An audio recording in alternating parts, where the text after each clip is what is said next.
दोस्तों, आज हम बात करेंगे शक्तिशाली बनने के ऊपर रॉबर्ट ग्रीनी द्वारा लिखी गई दुनिया की सबसे शक्तिशाली book the 48 laws of power के बारे में।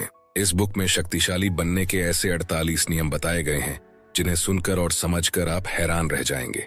आपकी जानकारी के लिए बता दूं कि इस बुक पर दुनिया के कुछ कंट्रीज ने बैन लगाया हुआ है। यहाँ तक कि अमेरिका के कुछ स्टेट्स में भी इस बुक को बैन किया गया है, क्योंकि उनका कहना है कि इस बुक में ऐसी टेक्निक्स बताई गई हैं जो किसी को भी आसानी से मैनिपुलेट कर सकती है। और कुछ कंट्रीज में इसे बैन करने का यह भी मकसद हो सकता है कि ये शक्तिशाली बनने के टेक्निक्स सिर्फ उन लोगों तक ही सीमित रहे और बाकी लोगों को उनके बारे में पता ही न चले। लेकिन इस वीडियो के माध्यम से मैं आपको वो सारे 48 नियम बताऊंगा जो इस बुक में बताए गए हैं। अगर आप भी इन 48 नियमों को अच्छे से सुनते हैं, समझते हैं और जीवन में फॉलो करते हैं, तो आप भी अपने बॉस को, दोस्तों को, गर्लफ्रेंड, बॉयफ्रेंड, पति, पत्नी, रिश्तेदार, किसी को भी मैनिपुलेट कर पाएंगे और वो भी उनको बुरा फील कराए बिना। इस पुस्तक को पढ़ने के बाद आप शक्ति और इसकी कुंजी को समझ जाएंगे तथा यह सीख लेंगे कि नेक छवि बनाकर स्वार्थ सिद्धि कैसे की जा सकती है। हो सकता है कि आपको इसमें से कुछ नियम पसंद ना आए या फिर आप उनसे सहमत ना हो, तो आप उनको इग्नोर भी कर सकते हैं। अगर आप भी शक्तिशाली बनना चाहते हैं तो ये सारे नियम ध्यान से सुनना और एक भी पॉइंट मिस मत करना।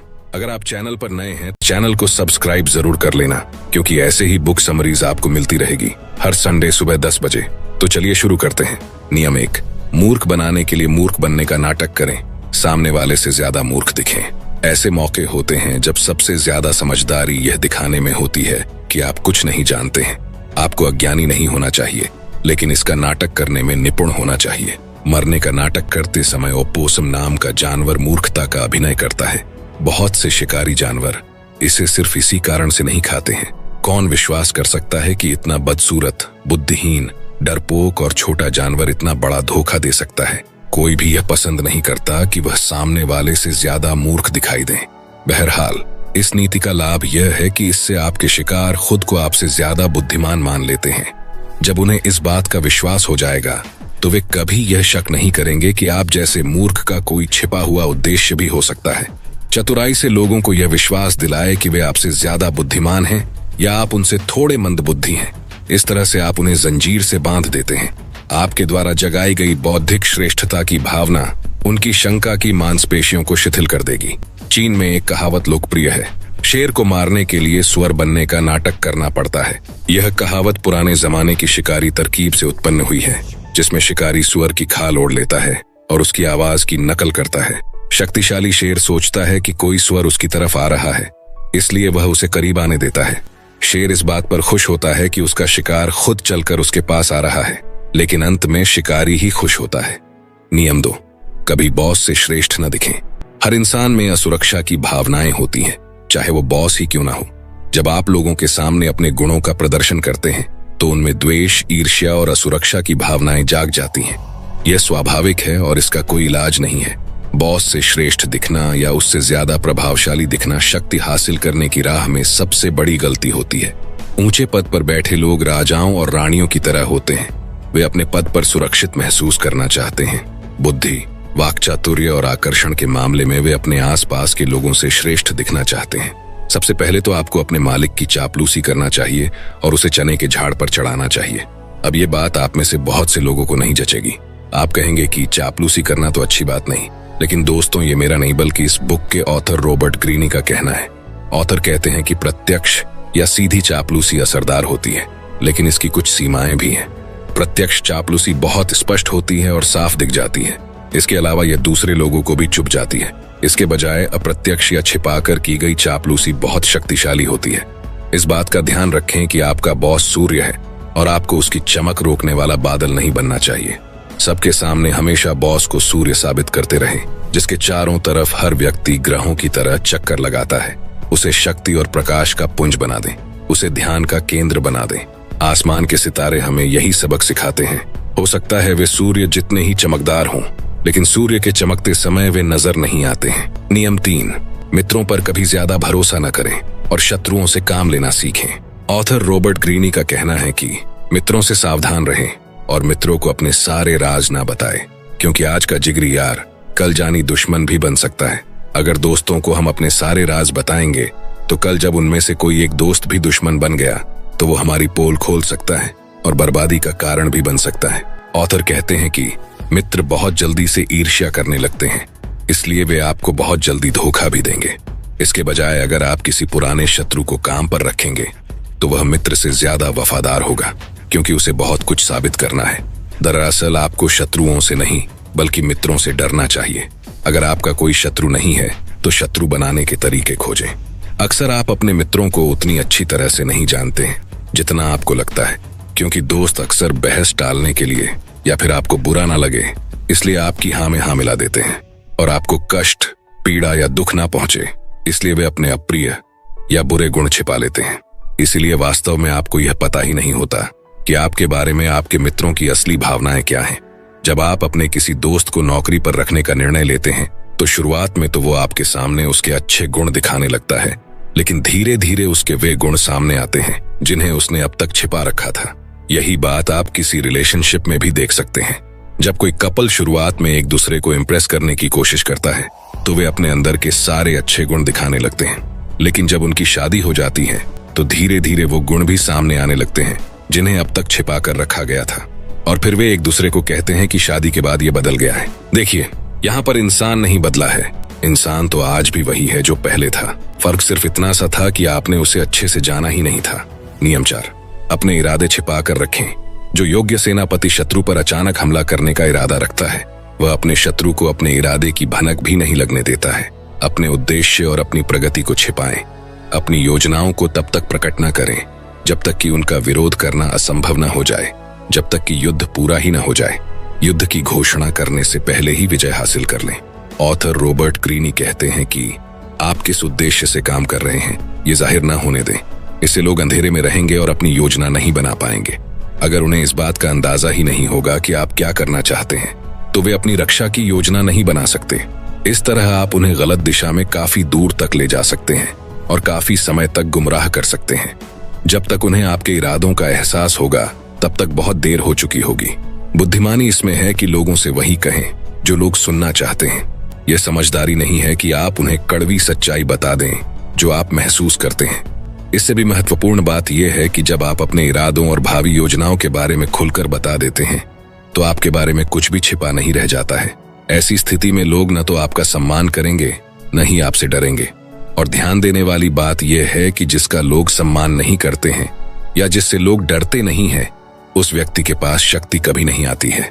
अगर आप शक्ति चाहते हैं तो ईमानदारी को एक तरफ रख दें और अपने इरादों को छिपाने की कला सीखें। अगर आप इस कला में पारंगत हो जाएंगे तो आप हमेशा फायदे में रहेंगे।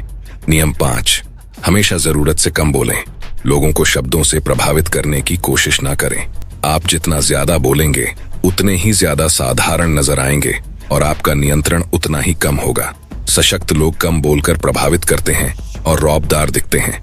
इस बात की ज्यादा संभावना होती है कि ज्यादा बोलते समय आपके मुंह से कोई न कोई मूर्खतापूर्ण बात निकल ही जाएगी। शक्ति कई मायनों में दिखावे का खेल है। जब आप जरूरत से कम बोलते हैं तो आप हमेशा वास्तविकता से ज्यादा महान और शक्तिशाली नजर आते हैं। 1825 में निकोलस प्रथम रूस के सिंहासन पर बैठे। उनके सिंहासन पर बैठते ही उनके खिलाफ विद्रोह होने लगा। निकोलस प्रथम ने विद्रोही नेता कोंद्रेटी रयलेव को मृत्युदंड देने का आदेश दिया। रयलेव को फांसी दी जाने के तख्ते पर खड़ा किया गया और उसके गले में रस्सी बांध दी गई। फिर नीचे से तख्ता हटा लिया गया, लेकिन रयलेव जैसे ही रस्सी से झूला, रस्सी टूट गई और वह जमीन पर गिर गया। उसकी जान बच गई। वह भीड़ से चिल्लाकर बोला, तुम लोगों ने देखा, रूस वाले कोई भी काम ठीक तरह से नहीं कर सकते। उन्हें तो रस्सी बनानी भी नहीं आती है। एक संदेशवाहक तत्काल ये खबर लेकर सम्राट के पास गया कि मृत्युदंड नहीं दिया जा सका। इस निराशाजनक खबर से चिंतित होने के बावजूद निकोलस रयलेव के माफीनामे पर हस्ताक्षर करने लगे।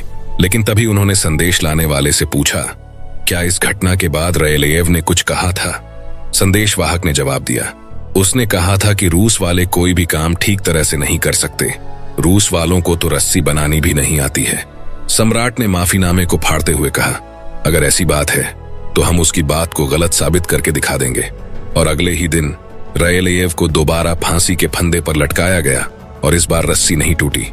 यह सबक सीख लें, एक बार मुंह से बाहर निकल जाने के बाद आप शब्दों को दोबारा नहीं लौटा सकते। इसलिए उन्हें नियंत्रण में रखें और जरूरत से कम बोले। नियम नंबर 6, शिकार को निरस्त करने के लिए थोड़ी सी ईमानदारी और उदारता का इस्तेमाल करें। प्राचीन चीन में उस वक्त के राजा चेंग के ड्यूक वू ने यह फैसला किया कि वह सशक्त बन रहे हु राज्य पर कब्जा कर लेगा। उसने अपनी योजना किसी को भी नहीं बताई और हु के राजा से अपनी बेटी की शादी कर दी। फिर उसने एक सभा बुलाई और अपने मंत्रियों से पूछा, मैं किसी देश पर आक्रमण करने के बारे में सोच रहा हूँ, हमें किस देश पर हमला करना चाहिए? जैसी उसे उम्मीद थी, एक मंत्री ने जवाब दिया, हमें हु राज्य पर हमला करना चाहिए। ड्यूक गुस्सा दिखाते हुए बोला, हु अब हमारा मित्र राज्य है, तुम उस पर हमला करने का सुझाव कैसे दे सकते हो? इस गलत बात के लिए उसने मंत्री का सिर कलम करवा दिया। हु के राजा ने इस बारे में सुना। उसने सोचा कि उसके पास राजा चेंग के ड्यूक वू की ईमानदारी के बहुत से सबूत भी तो हैं। इसके अलावा वू ने उसके साथ अपनी पुत्री की शादी भी की है, इसलिए उसने वू से खुद को बचाने के लिए कोई सावधानी नहीं बरती। कुछ ही सप्ताह बाद वू की सेनाएं हु राज्य में घुस गईं और उन्होंने पूरे देश पर कब्जा कर लिया। तो इस सच्ची घटना से हमने क्या सीखा?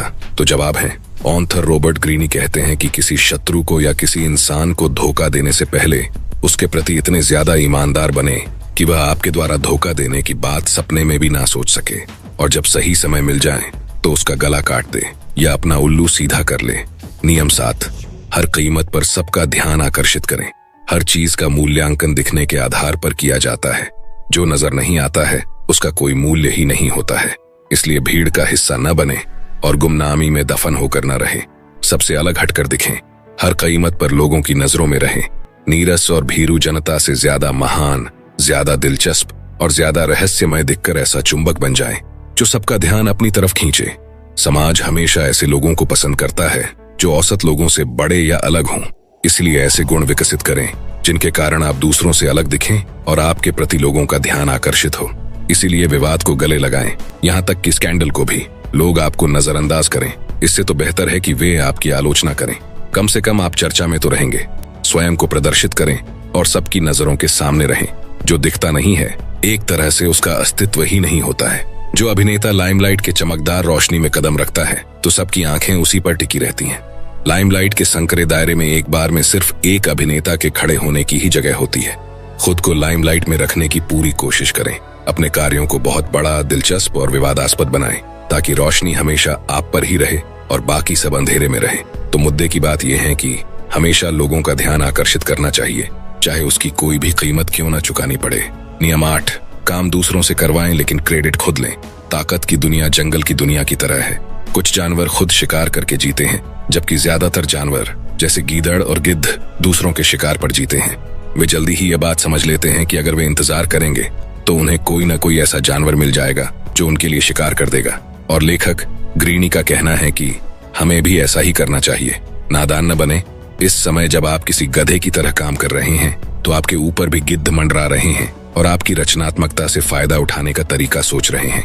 इसके बारे में शिकायत करना या आगबूला होना बेकार है। बेहतर यह है कि आप खुद की रक्षा करें और इस खेल को निपुणता से खेलें। शक्ति का आधार स्थापित करने के बाद आप गिद्ध बन जाएं। इस नीति पर चलने से बहुत सा समय और मेहनत बच जाएगी। कलाकार पीटर पॉल रूबेंस के कैरियर के उत्तरार्ध में उनकी पेंटिंग्स की मांग बहुत बढ़ गई। उन्होंने एक सिस्टम बना लिया। वे अपने बड़े स्टूडियो में दर्जनों अच्छे पेंटर्स को नौकरी पर रखते थे। उनमें से एक कपड़े बनाने में माहिर था तो दूसरा बैकग्राउंड बनाने में, और इसी तरह बाकी क्षेत्रों के विशेषज्ञ भी थे। उनके इस स्टूडियो में एक साथ बहुत से चित्रों पर काम चलता था। जब कोई महत्वपूर्ण कस्टमर स्टूडियो देखने आता था तो पीटर पॉल रूबेंस उस दिन नौकरी पर रखे पेंटर्स को भगा देते थे। जब ग्राहक बालकनी से देखता था तो उसे रयूबेंस अविश्वसनीय तेजी और ऊर्जा से कई पेंटिंग्स पर एक साथ काम करते दिखाई देते थे। ग्राहक हैरान रह जाता था कि यह व्यक्ति कितना असाधारण है जो इतने कम समय में इतने सारे मास्टरपीस पेंट कर सकता है। यही इस नियम का सार है। काम दूसरों से करवाना सीखें और श्रेय खुद लें ताकि लोगों को यह लगे कि आप में अनूठी शक्ति है। इस तरह से उनकी रचनात्मकता लोगों के सामने आपकी रचनात्मकता बन जाती है और आप जीनियस नजर आने लगते हैं। नियम 9, दुखी और बदकिस्मत लोगों से बचें। वायरस एक ऐसी चीज है जो आपको बिना दिखे, बिना चेतावनी दिए आपके शरीर में घुस जाता है और चुपचाप धीरे धीरे फैलता रहता है। आपको इसका पता चल पाए इससे पहले ही यह आपके शरीर में गहरी जड़ें जमा लेता है। ऑथर रॉबर्ट ग्रीनी का कहना है कि दुखी और बदकिस्मत लोग इसी वायरस की तरह होते हैं। भावनात्मक अवस्थाएं बीमारियों की ही तरह ही संक्रामक होती हैं। हो सकता है आपको लगे कि आप डूबते आदमी की मदद कर रहे हैं, लेकिन ये याद रखें कि ऐसा करके आप सिर्फ अपनी मुश्किलें बढ़ा रहे हैं। बदकिस्मत लोग बदकिस्मती को अपनी तरफ आकर्षित करते हैं अगर आप उनकी मदद करेंगे तो बदकिस्मती आपकी तरफ भी आकर्षित हो जाएगी। इसलिए सुखी और खुशकिस्मत लोगों के साथ रहें। खुशकिस्मत लोगों को पहचानें ताकि आप उनके साथ रहने का निर्णय ले सकें। बदकिस्मत लोगों को भी पहचानें ताकि आप उनसे बच सकें। सबसे महत्वपूर्ण बात यह है कि उन पर तरस न खाएं और उनकी मदद करने की कोशिश में खुद न उलझ जाएं। बुरा प्रभाव डालने वालों के पास से दूर भाग जाएं, वरना आपको इसके परिणाम भुगतने पड़ेंगे। दूसरे के दुख से न मरें। नियम 10, मित्र की तरह दिखें लेकिन काम जासूस की तरह करें। अगर आप किसी के सामने अपने दिल की भावनाएं उजागर करने का नाटक करते हैं तो इस बात की संभावना बढ़ जाती है कि वह भी आपके सामने अपने रहस्य उगल देगा। अगर आप उसे कोई झूठा रहस्य बताएंगे तो बदले में वह आपको सच्चा रहस्य बता देगा। अपने कंपेटिटर के बारे में जानना बहुत महत्वपूर्ण है। बहुमूल्य जानकारी इकट्ठी करने के लिए जासूसों का इस्तेमाल करें ताकि आप एक कदम आगे रह सकें। इससे भी अच्छा तरीका यह है कि आप खुद जासूस की भूमिका निभाएं। यह काम उतना मुश्किल नहीं है जितना आप सोचते हैं। दोस्ताना व्यवहार से आप मित्रों और शत्रुओं दोनों से ही गोपनीय जानकारी पा सकते हैं। सामाजिक समारोहों जैसे शादी, पार्टी, गेट टुगेदर जैसे मौकों का फायदा उठाएं। इस समय लोग फ्री एंड फ्रैंकली बात करते हैं और लोग ज्यादा सतर्क नहीं होते हैं, इसलिए लोगों से बातचीत करके आप उनसे बातें उगलवा सकते हैं। यह रणनीति इतनी जबरदस्त है कि वे आपकी रुचि को गलती से आपकी दोस्ती मान लेंगे। इस तरह आपको न सिर्फ सामने वाले के भेद मालूम चलेंगे बल्कि आप उसे अपना समर्थक भी बना लेंगे। बहरहाल, आपको इस रणनीति का प्रयोग सावधानी से करना चाहिए। अगर लोगों को यह शक हो जाए कि आप बातचीत के बहाने उनसे उनके सीक्रेट राज उगलवा रहे हैं तो वे आपसे कतराने लगेंगे। इसलिए मूल्यवान जानकारी पर नहीं बल्कि दोस्ताना बातों पर भी जोर दें, वरना आपके सवालों से सामने वाला आपके इरादे भांप लेगा और आपको आपकी मनचाही जानकारी नहीं मिल पाएगी। दोस्तों, वीडियो में बने रहिए क्योंकि और भी महत्वपूर्ण नियम आगे आने वाले हैं। नियम 11, अपने दुश्मन को पूरी तरह से मिटा दें।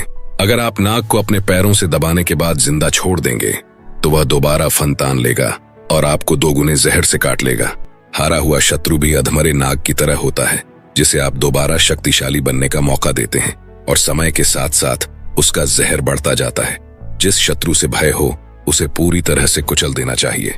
अगर एक भी चिंगारी बची रही तो चाहे यह कितनी ही मध्यम हो, अंततः आग भड़क उठेगी। शत्रु फिर से शक्तिशाली बन जाएगा और प्रतिशोध लेगा। उसे पूरी तरह कुचल डालो, शरीर से ही नहीं बल्कि आत्मा से भी। चाणक्य नीति के रचनाकार चाणक्य ने कहा था, हमें कभी दुश्मन को सिर्फ इसलिए नजरअंदाज नहीं करना चाहिए क्योंकि वह कमजोर हो गया है।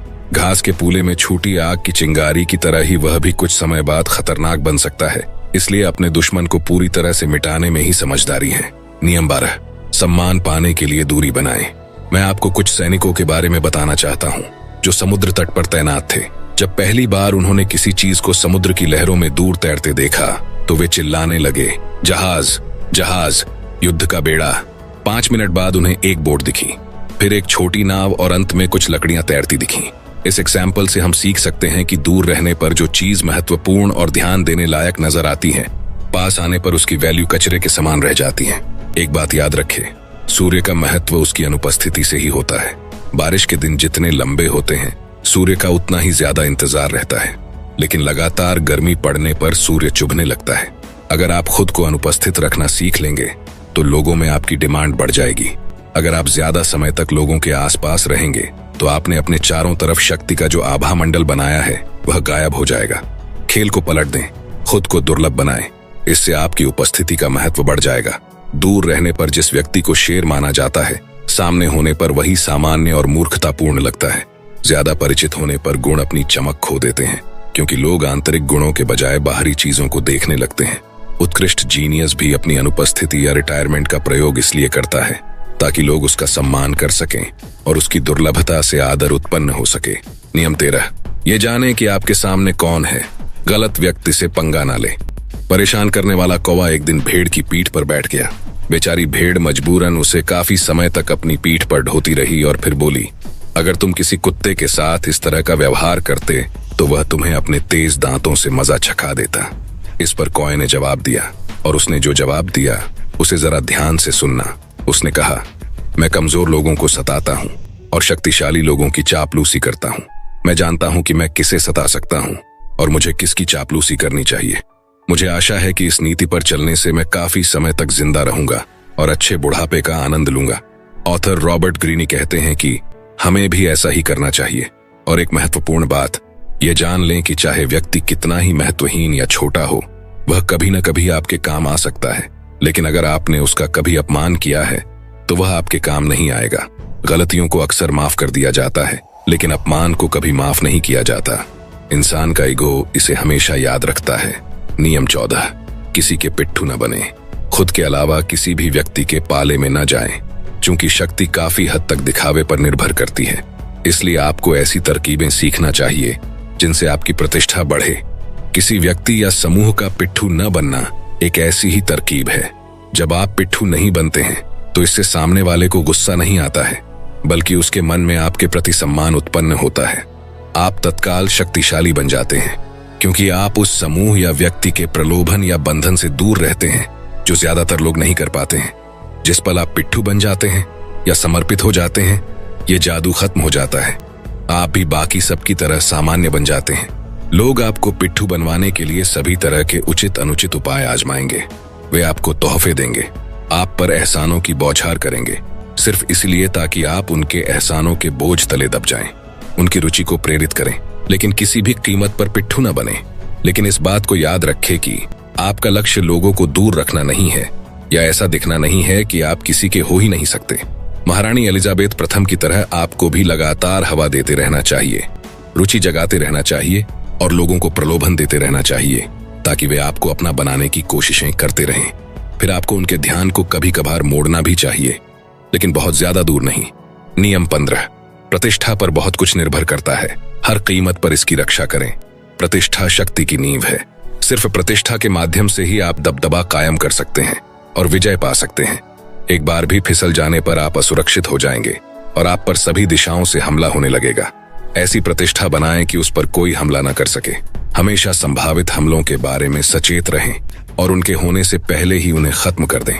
इस दौरान अपने शत्रुओं की प्रतिष्ठा में सेंध लगाकर उन्हें नष्ट करना सीखें। फिर दूर खड़े हो जाएं और जनता को उनकी आलोचना करने दें। शुरुआत में आपको किसी एक विशेष गुण की प्रतिष्ठा बनाने के लिए मेहनत करना चाहिए, चाहे यह उदारता हो या ईमानदारी या चतुरता। वह गुण आपको दूसरों से अलग कर देता है और इसके कारण दूसरे आपके बारे में बातें करने लगते हैं।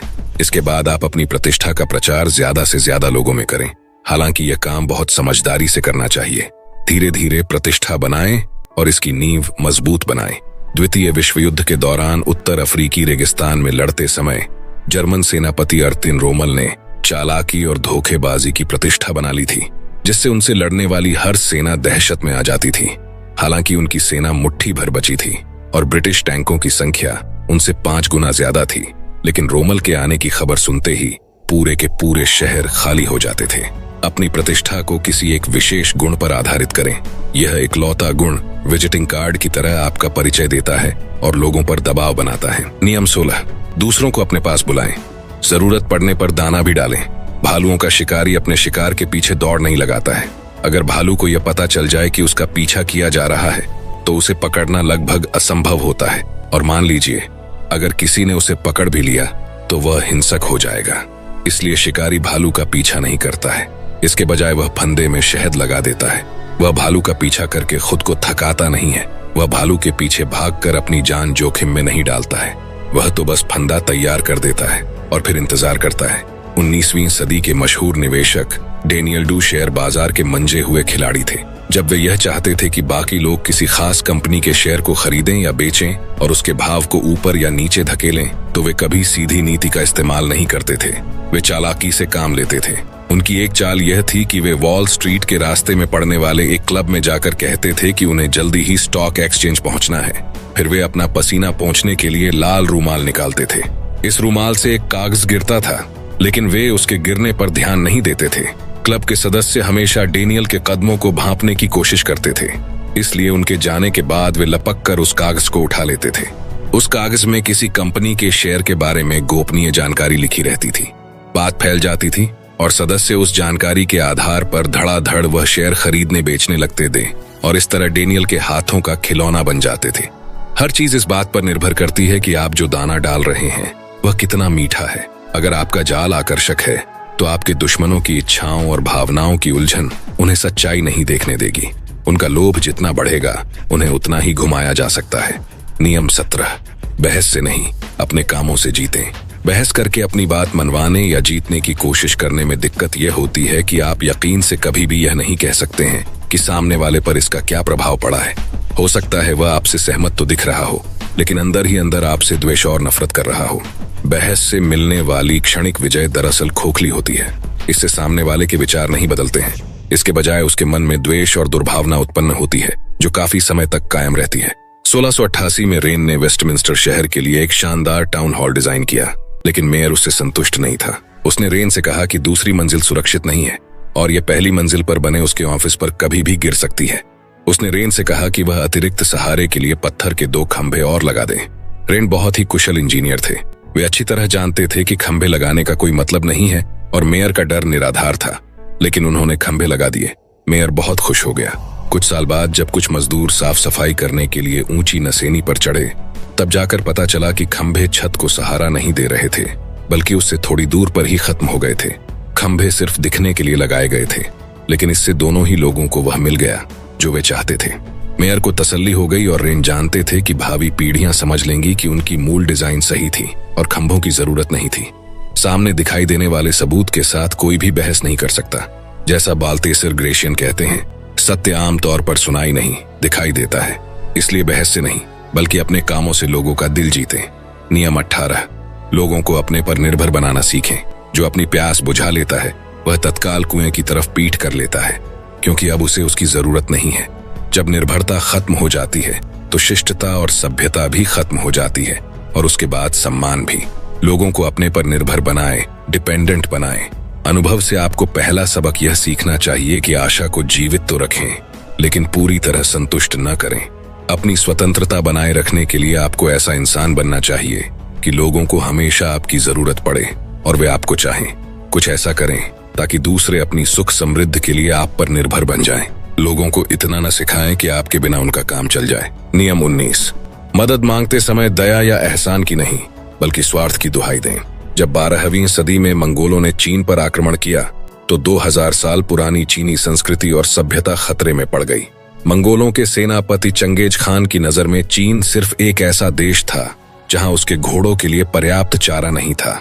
उसने पूरे देश को मटियामेट करने और इसके शहरों का तहस नहस करने का फैसला किया, क्योंकि उसने सोचा बेहतर यही रहेगा कि चीन को मिट्टी में मिला दिया जाए ताकि यहाँ हमारे घोड़ों के लिए घास उग सके।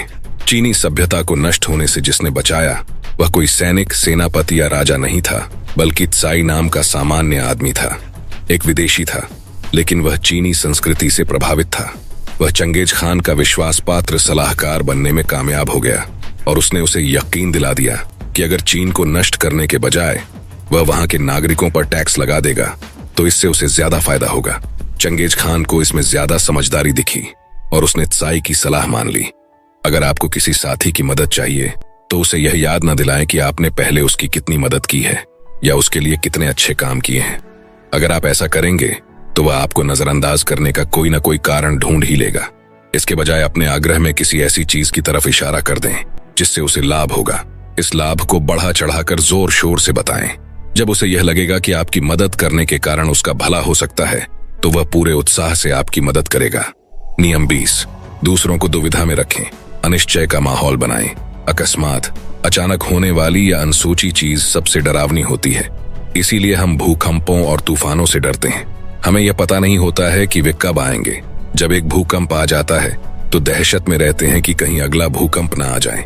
अप्रत्याशित मानवीय व्यवहार का हम पर इसी तरह का प्रभाव पड़ता है। कुछ समय तक पाब्लो पिकासो ने अपनी पेंटिंग्स पॉल रोजेनबर्ग नाम के एक आर्ट डीलर को बेची। फिर एक दिन बिना किसी कारण के पिकासो ने उससे कहा कि अब वे उसे अपनी कोई पेंटिंग नहीं बेचेंगे। पिकासो ने उसे इसका कोई कारण नहीं बताया।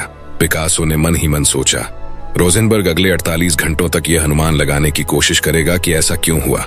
कहीं ऐसा तो नहीं कि मैं अपनी पेंटिंग्स किसी दूसरे आर्ट डीलर को बेचना चाहता हूँ। मैं अपना काम करता रहूंगा और चैन की नींद सोऊंगा, जबकि रोजेनबर्ग हर पल चिंता करता रहेगा। 2 दिन बाद वह मेरे पास परेशान हालत में आएगा और कहेगा, देखो दोस्त, मैं तुम्हें जितने पैसे देता हूँ, अगर मैं तुम्हें उससे ज्यादा पैसे दूं, काफी ऊंची रकम दूं, तब तो तुम मुझे मना नहीं करोगे, है ना? अप्रत्याशित व्यवहार सिर्फ दहशत फैलाने का ही हथियार नहीं है, हर दिन व्यवहार के तरीके को बदलने से आपके चारों तरफ उथल पुथल होगी और लोगों की रुचि जागृत होगी। वे लगातार आपके ही बारे में सोचते रहेंगे। परिणाम यह होगा कि आप जितने ज्यादा मूडी दिखेंगे, आपको उतना ही ज्यादा सम्मान हासिल होगा। बुद्धिमान शासक इतना रहस्यमय होता है कि ऐसा लगता है वह अबूझ है। वह इतना अस्पष्ट होता है कि कोई उसे जान नहीं पाता है। वह निष्क्रियता से सिंहासन पर बैठा रहता है, जबकि उसके मंत्री नीचे खड़े होकर कांपते रहते हैं।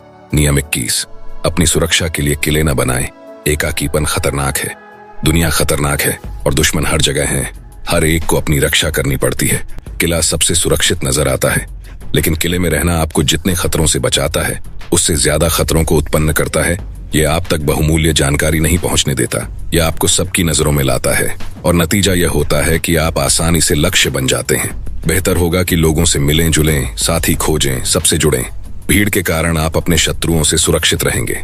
हो सकता है यह किला अभेद्य हो, लेकिन सब जानते हैं कि आप उसके भीतर हैं और घेराबंदी करने से आपका किला एक तरह की जेल बन जाता है।